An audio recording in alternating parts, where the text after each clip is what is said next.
عليكم ورحمة الله وبركاته. اهلا بكم في فيديو جديد على قناة يوميات توبة. النهاردة هنشوف مع بعض فيديو. احنا هنا في محافظة اسكندرية في محطة مصر، ده السوق الحضاري او السوق التجاري الجديد. طبعا زي ما انتم شايفين سوق على اعلى مستوى من نظافة وجمال وتنظيم.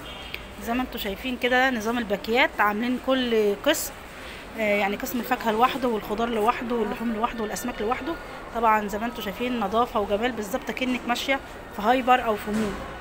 زي ما انتم شايفين طبعا هو بس فتح تجريبي، مش كله اكتمل، حاجات بسيطه بس من البياعين اللي دخلوا اللي هم خدوا مكان ودخلوا جوه، بس في لسه ناس بتوضب وناس لسه مفتحتش. النهارده اول يوم للافتتاح. طبعا زي ما انتم شايفين كل دي في باكيات اللي هم كانوا قاعدين بره في الشوارع. طبعا المكان حلو جدا، شايفين الارض نظيفه ومكان نظيف طبعا غايه الجمال. وفي برضو حاطين معظم الصور كده لتراث اسكندريه، معلم اسكندريه جوه المول. طبعا المول جوه بيبقى فيه كاميرات وفي دوار مياه.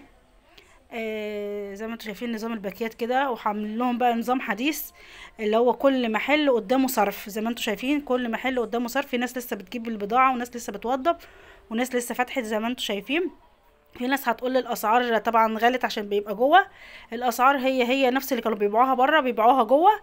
زي ما انتم شايفين بالظبط ده في خضار، طبعا ده كده الخضار، وفي لوحده اللحوم والاسماك وكده. طبعا ما شاء الله في شركه امن على اعلى مستوى. طبعا في كذا باب بتاع 4 أو 3 بوابات وكلهم عليهم امن.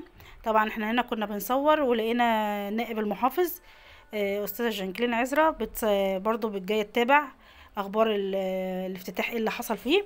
او زي ما انتم شايفين والمكان طبعا حلو جدا، طبعا غير المطره غير الشتاء غير البهدله بره والزحمه وكده. هنا طبعا في نظام زي ما انتم شايفين، وطبعا في شركه نظافه وفي رقابه، في برضو هنا رقابه على الاسعار وعلى الاكل برضو، وفي مراقبه برضو كاميرات على اعلى مستوى. يعني المكان امن امن امن. زي ما انتم شايفين الناس فرحانه كلها والناس سعيده، وكله ماشي يقول يعني النظام حلو والنظافه حلوه برضو. زي ما انتم شايفين طبعا كل مكان ليه، طبعا زي ما انتم شايفين الارض عامله ازاي، والناس كلها النهارده كانت دخلت تتفرج وكده. اهو زي ما انتم شايفين كل الباكيات اللي كانوا بره اللي هم بتوع الخضار او الفاكهه اللي كانوا بره اتنقلوا بقى جوه، بس ده تشغيل تجريبي. شايفين الشكل عامل ازاي، نظام حضاري يليق بالشعب السكندري، فعلا نظام حضاري. زي ما انتم شايفين ان كل محل عامل ازاي وموضب ازاي. طبعا بتاع البهارات ده اللي كان في قلب السوق عند مستشفى احمد ماهر اخد برضو باكيه اهي. طبعا وكل محل قدامه صرف، جميع المحلات مترقمه، يعني كل محل مترقم عليه رقمه، باكيه رقم كذا باكيه رقم كذا على اعلى مستوى. في بوابه من شارع الخديوي وبوابه من شارع احمد ماهر، في بوابه تانية من شارع اللي هو بتاع السمك سوق السمك. طبعا هنشوف مع بعض برضو السوق القديم اتشال كله. سوق السمك دلوقتي بقى مفيش خالص، كله اتشال وهيتصفت وهيبقى حاجه تانية نضيفه جدا. زي ما انتم شايفين كده الناس بتشتري والبياعين شغالين، والاسعار هي نفس الاسعار اللي بره بالظبط. لا هم مش عاوزين. شايف الجمال، شايف الارض عامله ازاي ومنظر المحلات عامل ازاي، حد يعرف يمشي، كاميرات فوق منك شايفه رصده كل حاجه، شايف الكاميرات فوق منك رصده كل حاجه ازاي. والله عايزين حاجه محترمه صح. بصراحه يعني حاجه تشرف صح والله العظيم، حاجه تشرف بجد، حاجه تشرف. والله حاجه تشرف. ليه خليك كده مؤاخذه مفيش بقى يقول لك ما تمشي على جنب شايفاني ويقول لي ادبه عليك ويقول لي ادبه عليا. لا لو انت ماشي مثلا مش واخد شايل شنط ومش واخد بالك جت صينيه وقعت على اللي يعملوا فيه. احنا عايزين فوق كمان اهو. لا بس فوق لسه ما اشتغلش.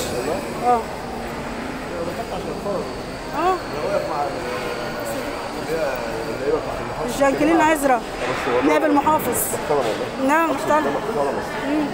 اول مره اشوف واحده تقول لي يا عم فلان. والله احنا دلوقتي المحطه عندنا انت عايز اعمله لك والله. بتقول لها شكوتك من المحطه. ايه؟ بتقول لها شكوتك من المحطه. ما انا قلت لها خلي بالك.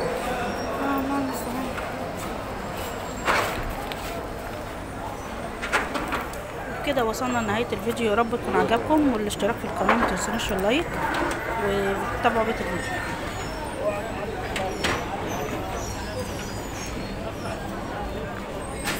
هو المول اشتغل؟ ايوه شغال اهو، خضار وفاكهه. السوق.